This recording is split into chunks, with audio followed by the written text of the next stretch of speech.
Friends, कैसे हैं आप लोग। My self advocate Manibhushan Kumar. आज मैं आपको बताने वाला हूँ SC/ST एक्ट 1989 के बारे में।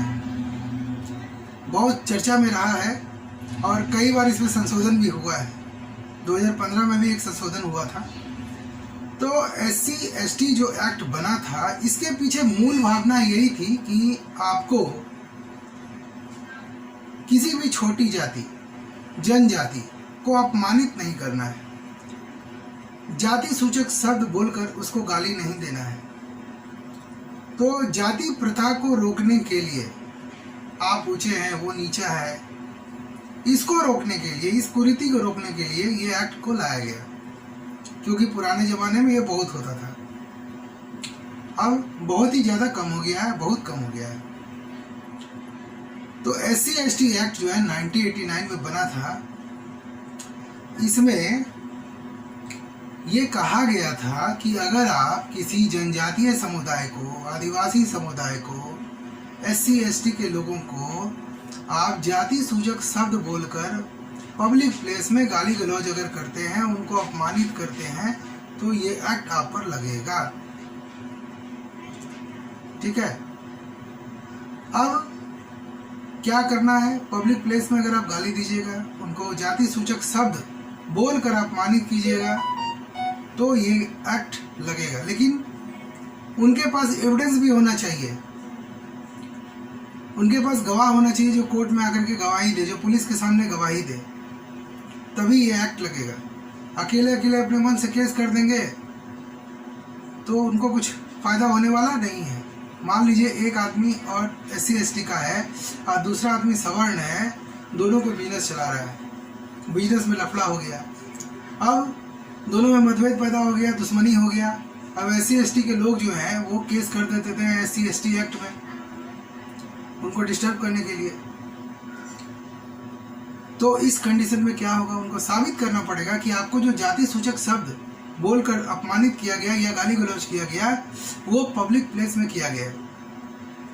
अगर उनके पास कोई गवाह है तो गवाह को खड़ा करें, अगर कॉल रिकॉर्डिंग है तो कॉल रिकॉर्डिंग सुनाएं, वीडियो रिकॉर्डिंग है तो वीडियो रिकॉर्डिंग सुनाएं, एविडेंस दें, तभी यह प्रूफ हो पाएगा कि आपके SC/ST जो एक्ट के बारे में बता रहे हैं कि हाँ, हमको जाति सूचक शब्द बोलकर गाली गलौज किया है, वो सही है। अगर आप ऐसा बताएंगे तो प्रूफ होगा, एविडेंस देंगे तो प्रूफ होगा, नहीं तो प्रूफ नहीं होगा, वो यूजलेस हो जाएगा, जीरो हो जाएगा। और आज के समाज में लगभग यही हो रहा है कि ये एक्ट का दुरुपयोग हो रहा है। इसीलिए कई बार इसमें संशोधन किया गया था और संशोधन करने का विचार भी बनाया गया था, लेकिन वो हो नहीं पाया। ठीक है। अभी जो सबसे खतरनाक चीज़ इसमें यह है कि अगर आप SC/ST के लोगों को जाति सूचक शब्द बोलकर गाली देते हैं और ऐसा कोई काम करते हैं जिसमें 10 साल की सजा हो, तो उस कंडीशन में जो आप पर केस लगेगा भैया, वो केस होगा सेक्शन 325 का।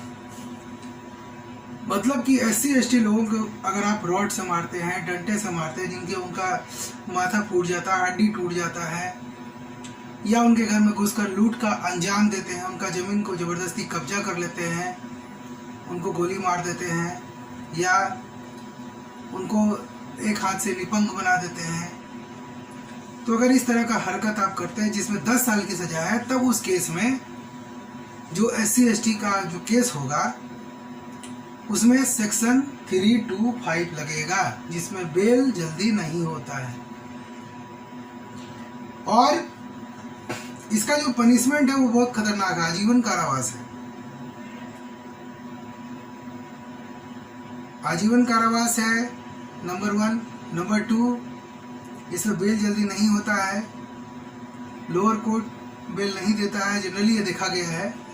हाई कोर्ट बेल दे देता है, और कब देता है ये तो हाई कोर्ट ही जाने, है ना। तो ये होता है, वो तो वकील के ऊपर डिपेंड करेगा कि वकील किस तरह से जिरा करते हैं, है ना। बहुत कुछ वकील पर डिपेंड करता है। तो अगर ठीक से जिरा करेंगे, सारे डिफेंस एविडेंस अच्छे से देंगे, तो हो सकता है बेल हो भी जाए। ठीक है ना। तो ये पूरा SC/ST एक्ट का केस है। तो आप लिख लीजिए कि SC/ST केस कब लगता है? जब आप किसी व्यक्ति को जो SC/ST एक्ट में आता है, उस समुदाय का है, उसको अगर आप जाति सूचक शब्द बोलकर अपमानित करोगे, तब ये केस आपके ऊपर, तब ये एक्ट लगेगा। OBC पर भी लगेगा, मुस्लिम पर भी लगेगा, ब्राह्मण पर भी लगेगा, जनरल पर भी लगेगा। SC/ST एक्ट में SC/ST को छोड़कर सभी लोगों पे लग सकता है। अगर आप उसको जाति सूचक शब्द बोलकर अपमानित करोगे, वो भी सबके सामने पब्लिक प्लेस में, तब अगर उसके पास एविडेंस है तब, ठीक है। जैसे बस स्टैंड हो गया, रेलवे स्टेशन हो गया, मंदिर हो गया, मस्जिद हो गया, चर्च हो गया, कोई भीड़ भाड़ वाला इलाका हो गया, वहाँ आप अगर उसको जाति सूचक शब्द बोलकर गाली दोगे, तब आपके ऊपर ये एक्ट लगेगा।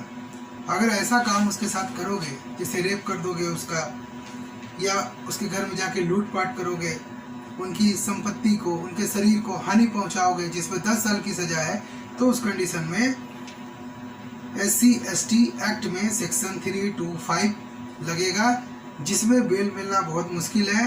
और इसका जो पनिशमेंट है भैया, वो आजीवन कारावास है, ठीक है। तो उनको क्या करना पड़ेगा? उनको प्रूफ रखना पड़ेगा, गवाह रखना पड़ेगा, CCTV फुटेज रखना पड़ेगा, रिकॉर्डिंग रखना पड़ेगा।